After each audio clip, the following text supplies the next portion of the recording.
So my name is Maarten Steens.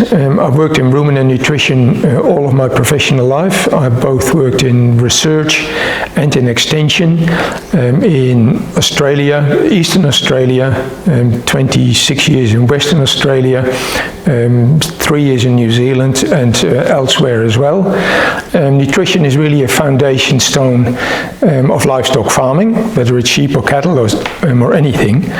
And feed costs make up a big part of your farm operation costs. In dairy it's typically 50%, in beef it's a little less, but it's a significant part of your costs.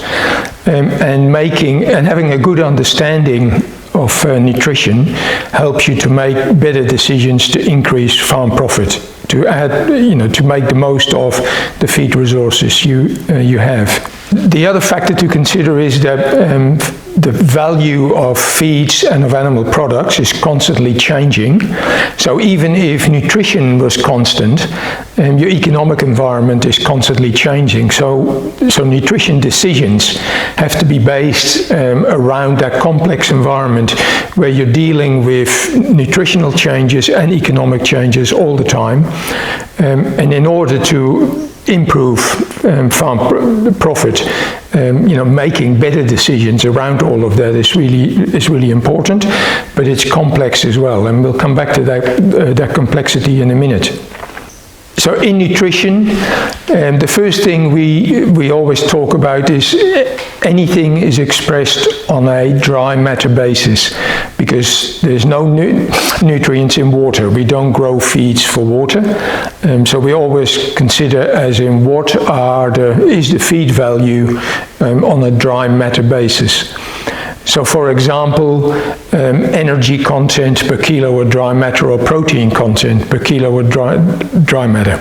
And then different classes of animal stock have different requirements. So obviously a lactating animal versus a dry cow, for example. But in southern Australia, the energy content of a feed is almost always the prime limiting factor to animal performance. That's not to say that other factors are not important, but generally energy is the prime driver. And so you need to have a good understanding of the energy value of the feed that you grow.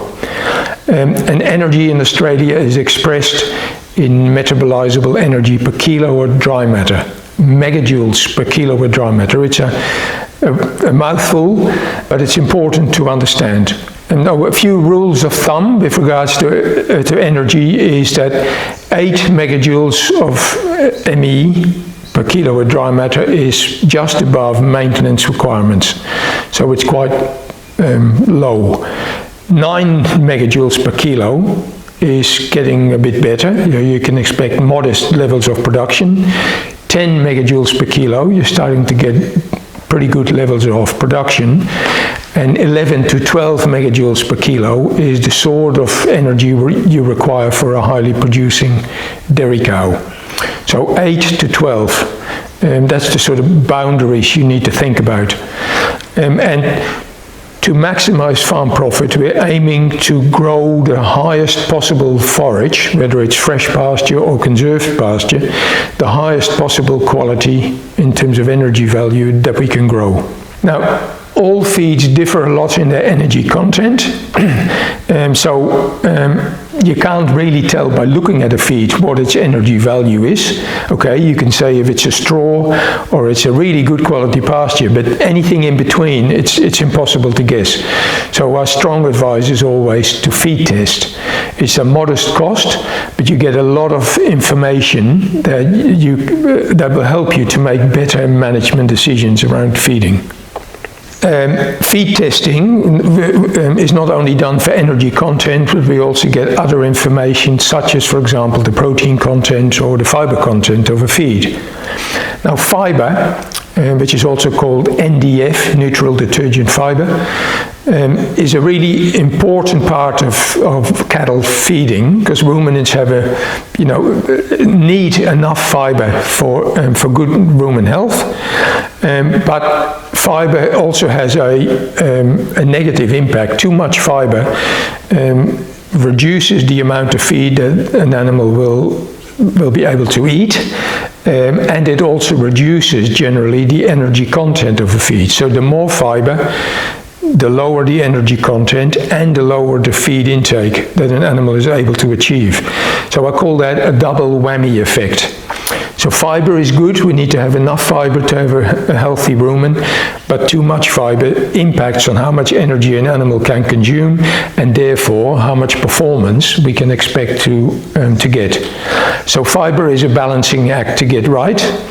And then there's also another aspect to which is that fiber needs to be balanced with starch and sugar. Fiber breaks down slowly in the rumen. Starch and sugar break down very quickly. So again, there's a balancing act between getting those two right. So for dairy cows, a typical level is 30 to 35% fiber and maybe 15% or a little more starch. For beef cattle, fiber levels are generally higher, 40% or more, and starch levels are much less, unless we're talking about feedlots, and we're not going to cover that here. Then apart from energy and fiber, cattle, sheep also need protein. All animals do.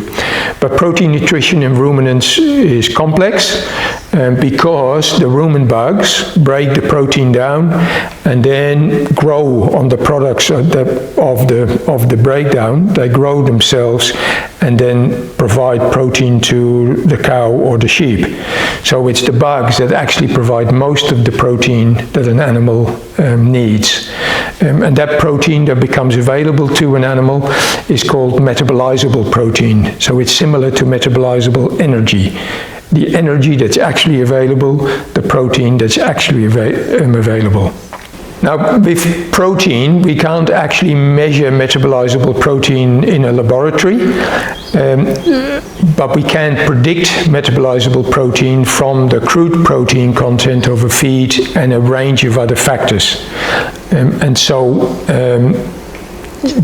when you send a sample away for feed analysis, don't expect to get a metabolizable protein value. You will get a crude protein value that can then feed into software such as Rumen8 to predict metabolizable protein.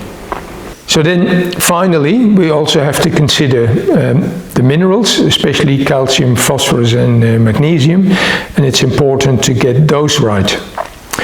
So all up, we're dealing with a pretty complex picture in terms of the nutritional requirements, and then you have to overlay on top of that your economic environment that's constantly changing. Your feed prices are changing, the value of your animal product is changing.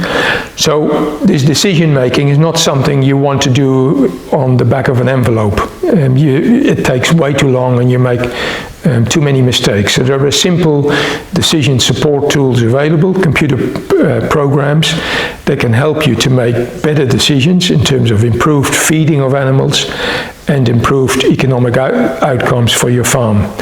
And Rumen8 is one of those programs. It's available to anyone for free online. And we will be looking in more detail at Rumen8 in the next video.